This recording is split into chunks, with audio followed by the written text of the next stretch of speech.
Bonjour à tous. Cette semaine, dans la lettre d'information de l'Express sur le bout des langues, je lance une idée toute simple. Que les auteurs français qui ont écrit ou écrivent encore dans d'autres langues que le français soient enseignés par l'éducation nationale. Prenons un exemple.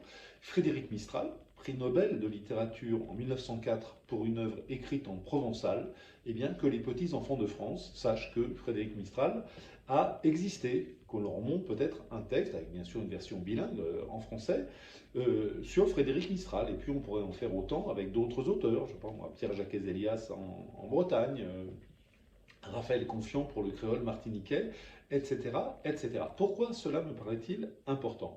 Eh bien parce que vous savez que les langues dites régionales souffrent en France d'une image très négative.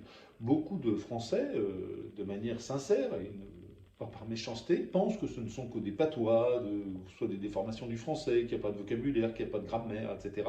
C'est complètement faux, évidemment. Ces langues sont égales d'un point de vue linguistique, au français, à l'anglais, à l'espagnol, à l'arabe, etc., aux grandes langues qui dominent le monde.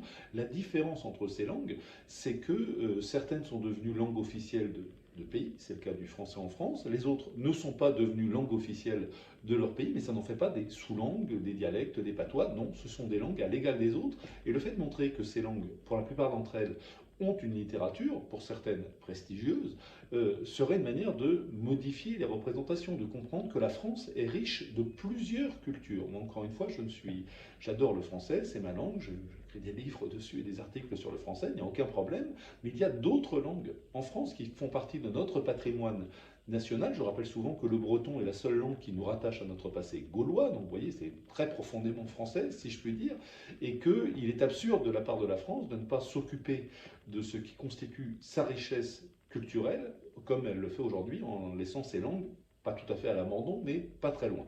Donc voilà, enseignons qu'il y a des langues autres que le français qui ont été servies par des écrivains français sur des territoires qui appartiennent aujourd'hui à la France. On pourrait imaginer un dispositif renforcé, faire en sorte que, évidemment, Mistral soit particulièrement enseigné en Provence, Jacques Hézélias en Bretagne, Raphaël Confiant en Martinique, vous avez compris le principe, mais que tous les enfants de France, y compris à Paris, on sache cela. Or, ça n'est pas le cas. Je cite cette anecdote absolument incroyable. Un éditeur scolaire, Belin, pour donner son nom, a osé écrire dans un manuel scolaire que les troubadours, qui naturellement écrivaient en Languedoc et qui dominaient l'Europe littéraire à la fin du Moyen Âge, que les troubadours écrivaient en français du Sud. C'est une déformation absolument incroyable. Que penserait-on, je vous le demande, si en Italie on expliquait que Molière écrivait en italien du Nord? Enfin voilà, c'est exactement la même chose. Vous voyez, la reconstruction, enfin ça s'appelle de la propagande. Je ne crois pas qu'il y ait un autre mot que ça.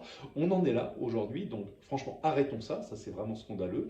Et allons un tout petit peu plus loin et faisons comprendre que la France a plusieurs cultures, que c'est une richesse collective, de la même manière que nous avons des monuments en dehors de Paris et des cathédrales en dehors de Paris, on ne va pas les détruire parce qu'elles ne sont pas à Paris, eh bien ne détruisons pas nos langues et expliquons aux enfants de France que ces langues sont dignes de respect, qu'elles sont notre patrimoine commun et que c'est une raison de plus pour les préserver et les développer. Plus de détails comme d'habitude dans la version écrite de ma lettre d'information. Pour la retrouver, vous allez sur internet, vous tapez sur le bout des langues ou sur le site de l'Express, sur le bout des langues, vous inscrivez, elle est gratuite et vous la recevez automatiquement chaque mardi. Je vous remercie et je vous dis à la semaine prochaine.